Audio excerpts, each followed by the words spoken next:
السلام علیکم مینوال، امید لرم چې تاسو ټول به روغ جوړ او ټیک ټاک کې. تازه خبر را مهیته شوې ده. په پېښور کې د علیشه 003 په دولت شاه دوه قاتلان گرفتار شول. قاتلان څوک دي او چاره لیږلي او څومره پیسې اغشتې وي، دغه ټول حقیقت ښکارا شول. راځئ مینوال موږ سره دا ویډیو اخره پورې وګورئ چې د پوره معلومات نه خبر شئ. که څوک په دې چینل کې نوی مهرباني وکړئ سټار کلیک در سره ضرور سبسکرایب کړئ او بره ټلې نشان ووهئ. نورې هر یوه معلوماتي ویډیو به تاسو ته ډېره په اسانتیا سره ملاویږي. د علیشه 003 په دولت شاه په پېښور کې په ډزو باندې چا بې دردۍ سره وویشتلو او د حساب له بېهوشه حالت کې بیا الارج هسپتال ته منتقل کړ چې هغه اوس هم په الارج هسپتال کې پروت دی او بېهوشه دی.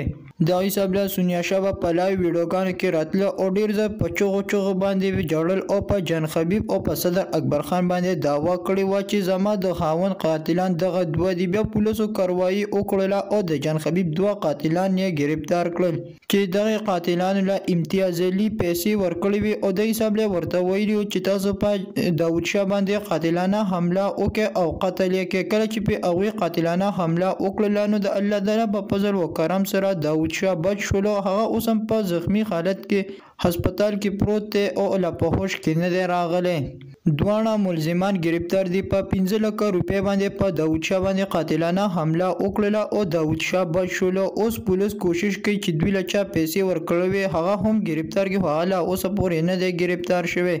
الله تعالی دې وکړي چې هغه هم دې ډېر زر تر زره گرفتار شو او ښه سخته سزا دې ورته میلاو شي چې بیا دپاره څوک دومره ظلم ونه کړي. دا وه زموږ نننۍ ویډیو. نورې معلوماتي ویډیوګانو لپاره په دې چینل کې اوسئ. والسلام.